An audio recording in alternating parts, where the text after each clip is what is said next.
Civil ಕೋರ್ಟ್ಗೆ ಪ್ರಜ್ವಲ್ ರೇವಣ್ಣ ಹಾಜರು. ಮಧ್ಯಾಹ್ನವೇ ಕೋರ್ಟ್ಗೆ ಪ್ರಜ್ವಲ್ ಹಾಜರಾಗುವಂತಹ ಸಾಧ್ಯತೆ ಇದೆ.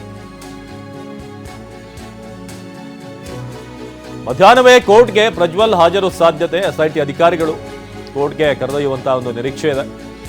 ಸಿವಿಲ್ ಕೋರ್ಟ್ ಆವರಣದಲ್ಲಿ ಪೊಲೀಸರ ಬಿಗಿ ಭದ್ರತೆ ಇದೆ. ಕೋರ್ಟ್ಗೆ ಹಾಜರುಪಡಿಸಿ ಕಸ್ಟಡಿಗೆ ಪಡೆದುಕೊಳ್ಳುವ ಸಾಧ್ಯತೆ. ಹಾಗಾಗಿ ಯಾವುದೇ ಅಹಿತಕರ ಘಟನೆ ಆಗದ ಹಾಗೆ ಬಿಗಿ ಬಂದೋಬಸ್ತನ್ನು ಕೈಗೊಳ್ಳಲಾಗಿದೆ ಕೋರ್ಟ್ನ ಸುತ್ತ. ಈಗಾಗಲೇ 2 KSRP ತುಕಡಿಯನ್ನು ನಿಯೋಜನೆ ಮಾಡಲಾಗಿದೆ. 250ಕ್ಕೂ ಹೆಚ್ಚು ಪೊಲೀಸರ ನಿಯೋಜನೆ ಈಗಾಗಲೇ ಆಗಿದೆ.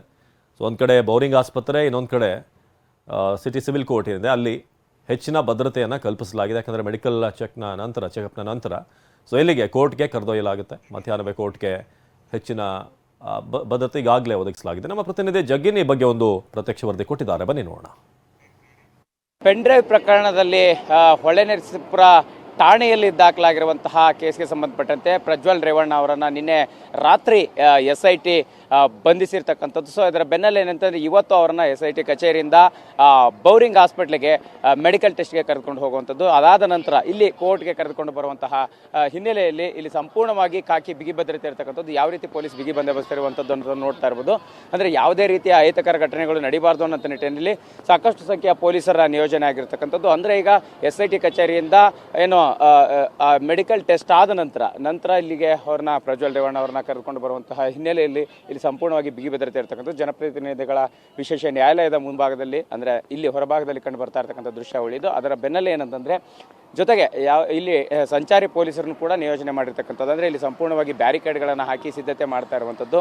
ಇಲ್ಲಿ ಅವರು ಬರುವಂತಹ ಸಂದರ್ಭದಲ್ಲಿ ಯಾವುದೇ ರೀತಿ ಅಹಿತಕರ ಘಟನೆಗಳು ನಡೀಬಾರ್ದು, ಮತ್ತು ಹೆಚ್ಚಿನ ಜನರು ಕೂಡ ಕೆಲವರು ಸೇರುವಂಥ ಸಾಧ್ಯತೆಗಳು ಮತ್ತು ಅವರ ಕಾರ್ಯಕರ್ತರು ಅಭಿಮಾನಿಗಳು ಸೇರುವಂಥ ಸಾಧ್ಯತೆಗಳ ಹಿನ್ನೆಲೆಯಲ್ಲಿ ಸಂಪೂರ್ಣವಾಗಿ ಬಿಗಿ ಭದ್ರತೆಯನ್ನು ಮಾಡ್ತಾ ಇರ್ತಕ್ಕಂಥದ್ದು. ಮತ್ತು ಈಗಲಿಂದಲೇ ಕೂಡ ಸಂಚಾರಿ ಪೊಲೀಸರನ್ನು ಕೂಡ ಇಲ್ಲಿ ನಿಯೋಜನೆ ಮಾಡಿರ್ತಕ್ಕಂಥದ್ದು ನೋಡ್ತಾ ಇರ್ಬೋದು. ಇಲ್ಲಿ ಅಂತಂದರೆ ಬರುವಂಥ ಸಮಯದಲ್ಲಿ ಯಾವುದೇ ಸಮಸ್ಯೆ ಆಗಬಾರ್ದು ಅನ್ನೋ ನಿಟ್ಟಿನಲ್ಲಿ ಸಂಪೂರ್ಣವಾಗಿ ಸಂಚಾರಿ ಪೊಲೀಸರನ್ನು ಕೂಡ ಇಲ್ಲಿ ನಿಯೋಜನೆ ಮಾಡಿರ್ತಕ್ಕಂಥದ್ದು. ಒಟ್ಟಾರೆಯಾಗಿ ಏನಂತಂದರೆ ಇನ್ನೇನು ಕೆಲವೇ ಗಂಟೆಗಳಲ್ಲಿ ಪ್ರಜ್ವಲ್ ರೇವಣ್ಣ ಅವ್ರನ್ನ ಇಲ್ಲಿ ಕೋರ್ಟ್ನ ಹಾಲ್ಗೆ ಕರೆದುಕೊಂಡು ಬರ್ತಾ ಇರ್ತಕ್ಕಂಥದ್ರ ಬೆನ್ನೆಲ್ಲ ಸಂಪೂರ್ಣವಾಗಿ ಕಾಕಿ ಭದ್ರತೆ ಕೂಡ ಮುಂಭಾಗದಲ್ಲಿ ಯಾವ ರೀತಿ ಇದೆ ಅನ್ನುವಂತಹ ಸನ್ನಿವೇಶ ಇದಾಗಿದೆ. ಕ್ಯಾಮ್ರಾ ಪರ್ಸನ್ ಗಣೇಶ್ ಜೊತೆ ಮಾಲ್ತೇಶ್ ಜಗ್ಗಿನ್, TV9 ಬೆಂಗಳೂರು. ಇನ್ನು ಬಂಧನದ ವೇಳೆ ನನ್ನ ಟಚ್ ಮಾಡಬೇಡಿ ಅಂತ ಪ್ರಜ್ವಲ್ ಏರ್ಪೋರ್ಟ್ನಲ್ಲಿ ಅಧಿಕಾರಿಗಳು ಹೇಳಿದ್ದು ಆಗಿದೆ. ಪ್ರಜ್ವಲ್ ರೇವಣ್ಣ 8 ಅಧಿಕಾರಿಗಳನ್ನ ಒಳಗಡೆ ನೋಡಿ ಆಮೇಲೆ ಗಾಬರಿಯಾಗಿ ಅದಾದ ಮೇಲೆ ಈ ಇಮಿಗ್ರೇಷನ್ ಕ್ಯೂ ಏನಿರುತ್ತೆ ಅದರಲ್ಲಿ ಬರ್ತಿದ್ದಂಥ ಸಂದರ್ಭದಲ್ಲಿ ಅಧಿಕಾರಿಗಳು ಹೇಳಿದ್ದಾರೆ ಕ್ಯೂನಿಂದ ಪಕ್ಕಕ್ಕೆ ಬನ್ನಿ ಅಂತ, ಸೆಪರೇಟ್ ಆಗಿ ಬನ್ನಿ ಅಂತ. ಇಮಿಗ್ರೇಷನ್ ಕ್ಯೂನಲ್ಲಿ ಬರ್ತಾ ಇದ್ದಂಥ ಪ್ರಜ್ವಲ್ಗೆ ತಿಳಿಸಲಾಗುತ್ತೆ ಕ್ಯೂ ಬಿಟ್ಟು ಪಕ್ಕದಲ್ಲಿ ನೀವು ಬನ್ನಿ ಅಂತ ಹೇಳಿ. ಆಗ ಯಾರು ನನ್ನನ್ನು ಟಚ್ ಮಾಡಬೇಡಿ, ನಾನೇ ನಿಮ್ಮ ಜೊತೆ ಬರ್ತೀನಿ ಅಂತ ಬಂಧನದ ವೇಳೆ ಅಧಿಕಾರಿಗಳಿಗೆ ಹೇಳಿದ್ದಂಥ ಪ್ರಜ್ವಲ್ ರೇವಣ್ಣ ಭದ್ರತಾ ಪಡೆ ಸುತ್ತುವರೆದು ನಂತರ SIT ಅವರಲ್ಲಿಂದ ಕರ್ಕೊಂಡು ಬಂದರು. ಈ ಬಗ್ಗೆ ಶಿವಪ್ರಸಾದ್ ಹೆಚ್ಚಿನ ಮಾಹಿತಿಯನ್ನು ನೀಡ್ತಾರೆ ನೇರ ಸಂಪರ್ಕದಲ್ಲಿ. ಶಿವಪ್ರಸಾದ್, ನಿಮ್ಮನ್ನ ಮತ್ತಷ್ಟು ವಿಚಾರಕ್ಕೆ ಸಂಪರ್ಕ ಮಾಡ್ತೀನಿ. ಈಗ ಸದ್ಯಕ್ಕೆ ಈ ಟ್ರಾಲಿ ವಿಚಾರ, 2 ಟ್ರಾಲಿ ಬ್ಯಾಗ್ ಜೊತೆಗೆ ಬಂದಂಥ ಪ್ರಜ್ವಲ್ ಅಲ್ಲಿ 2 ಬ್ಯಾಗ್ಗಳನ್ನು ವಶಕ್ಕೆ ಪಡೆದಿದ್ದಾರೆ SIT ಅವರು. 2 ಟ್ರಾಲಿ ಬ್ಯಾಗ್ಗಳನ್ನು ವಶಕ್ಕೆ ಪಡೆಯಲಾಯಿತು. ಮೊಬೈಲ್ ಜೊತೆಗೆ 2 ಬ್ಯಾಗ್ಗಳನ್ನು ಕೂಡ SIT ಅವರು ವಶಕ್ಕೆ ಪಡಿತಾರೆ. ಕಾರಿನಲ್ಲಿ ಟ್ರಾಲಿ ಬ್ಯಾಗ್ಗಳನ್ನು ತೆಗೆದುಕೊಂಡು ಹೋದಂಥ ಅಧಿಕಾರಿಗಳು SITಯಿಂದ ಟ್ರಾಲಿ ಬ್ಯಾಗ್ನಲ್ಲಿರುವಂಥ ವಸ್ತುಗಳ ಪರಿಶೀಲನೆ ಕೂಡ ಆಗಿದೆ. ರಾತ್ರಿ ವಶಕ್ಕೆ ಪಡೆದ ನಂತರ ಈ 2 ಟ್ರಾಲಿ ಬ್ಯಾಗ್ಗಳು, ನೀವೀಗ ದೃಶ್ಯದಲ್ಲಿ ನೋಡ್ತಿರೋ ಹಾಗೆ 2 ಟ್ರಾಲಿ ಬ್ಯಾಗ್ಗಳನ್ನು, ಬ್ಯಾಗ್ ಒಂದು ಹಾಗೆಯೇ ಇನ್ನೊಂದು ಬ್ಯಾಗನ್ನು ಕೂಡ ಅಲ್ಲಿ ಕಾರ್ನಲ್ಲಿ ಇರಿಸಲಾಗುತ್ತೆ. 2 ಬ್ಯಾಗ್ಗಳನ್ನು ವಶಕ್ಕೆ ಪಡೆದಿರುವಂಥ SIT. ಮೊದಲಿಗೆ ಮೊಬೈಲ್, ಅದಾದ ನಂತರ ಪ್ರಜ್ವಲ್ ತೆಗೆದುಕೊಂಡು ಬಂದಂಥ ಟ್ರಾಲಿ ಬ್ಯಾಗ್ಗಳು, ಅವುಗಳನ್ನು ಕೂಡ ವಶಕ್ಕೆ ಪಡೆಯಲಾಗಿದೆ. ಶಿವಪ್ರಸಾದ್ ಈ ಬಗ್ಗೆ ಹೆಚ್ಚಿನ ಮಾಹಿತಿಯನ್ನು ನೀಡ್ತಾರೆ. ಶಿವಪ್ರಸಾದ್, ನಿನ್ನೆ ಆಲ್ಮೋಸ್ಟ್ 12:30 ಅಷ್ಟೊತ್ತಿಗೆ ಬಂದ ನಂತರ ಏನೇನಾಯಿತು ಅಂತ, ಒಂದು ನನ್ನನ್ನು ಟಚ್ ಮಾಡಬೇಡಿ ಅಂತ ಹೇಳಿದಂಥ ವಿಚಾರ ಇರ್ಬೋದು, ಹಾಗೇನೆ ಸಂಬಂಧಪಟ್ಟಂಥ ವಸ್ತುಗಳು ಏನೇನು ಅಲ್ಲಿ ವಶಕ್ಕೆ ಪಡೆಯಲಾಯಿತು ಅಂತ. ಅವಿನಾಶ್, ನಿನ್ನೆ ಮಧ್ಯರಾತ್ರಿ 12:50 ಸುಮಾರಿಗೆ ಕೆಂಪೇಗೌಡ ಇಂಟರ್ನ್ಯಾಷನಲ್ ಏರ್ಪೋರ್ಟ್ಗೆ ಪ್ರಜ್ವಲ್ ಬಂದಿಳಿದಂಥ ಸಂದರ್ಭದಲ್ಲಿ ಅಲ್ಲಿ ಸಾಮಾನ್ಯವಾಗಿ ಇಮಿಗ್ರೇಷನ್ ಅಧಿಕಾರಿಗಳು ಎದುರುಗೊಳ್ತಾರೆ.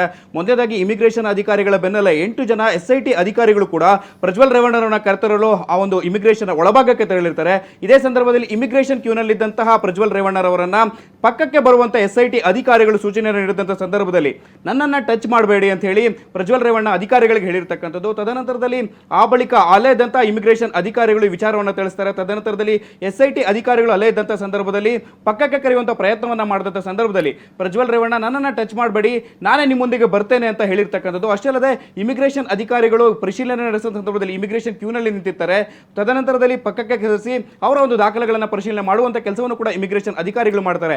ಆ ನಿಟ್ಟಿನಲ್ಲಿ ಅಲ್ಲಿಯೇ ಪ್ರಜ್ವಲ್ ರೇವಣ್ಣ ತನ್ನ ವಕೀಲರೊಂದಿಗೆ ಮಾತನಾಡಬೇಕು ಅಂತ ಹೇಳಿ SIT ಅಧಿಕಾರಿಗಳ ಬಳಿ ಕೇಳಿ ಮನವಿಯನ್ನು ಮಾಡಿರ್ತಕ್ಕಂಥ. ತದನಂತರದಲ್ಲಿ ಎಲ್ಲವೂ ಕೂಡ SIT ಕಚೇರಿಗೆ ತೆರಳಿದಂತ ಬಳಿಕ ಅಲ್ಲಿ ನಿಮ್ಮ ಕೆಲಸಗಳನ್ನ ಮಾಡಿಕೊಳ್ಳಿ, ಈಗ ಸದ್ಯಕ್ಕೆ ನೀವು ನಮ್ಮೊಂದಿಗೆ ಬನ್ನಿ ಅಂತ ಹೇಳಿ SIT ಅಧಿಕಾರಿಗಳು ಅಲ್ಲೇ ಸೂಚಿರ್ತಕ್ಕಂಥದ್ದು. 8 ಜನ ಅಧಿಕಾರಿಗಳನ್ನು ಕೂಡ ನೋಡಿದಂತಹ ಪ್ರಜ್ವಲ್ ರೇವಣ್ಣ ಕ್ಷಣಕಾಲ ಅಲ್ಲಿ ಗಾಬರಿಗೊಳ್ತಾರೆ.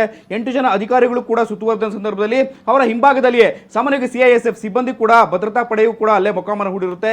ಈ ನಿಟ್ಟಿನಲ್ಲಿ ಭದ್ರತೆಗೋಸ್ಕರ ಅಲ್ಲಿ ಸಿಬ್ಬಂದಿಗಳು ಕೂಡ ಪ್ರಜ್ವಲ್ ರೇವಣ್ಣನನ್ನು ಸುತ್ತುವರೆದಂಥ ಸಂದರ್ಭದಲ್ಲಿ ಕ್ಷಣಕಾಲ ಗಾಬರಿಗೊಂಡಂತಹ ಪ್ರಜ್ವಲ್ ರೇವಣ್ಣ ದಯಮಾಡಿ ನನ್ನ ಟಚ್ ಮಾಡಬೇಡಿ, ನಾನು ನಿಮ್ಮೊಂದಿಗೆ ಬರ್ತೇನೆ ಅಂತ ಹೇಳಿ ಅವ್ರಿಗೆ ಹೇಳಿರ್ತಕ್ಕಂಥ ಮಾತು. ಅವಿನಾಶ್, ಧನ್ಯವಾದ ಶಿವಪ್ರಸಾದ್.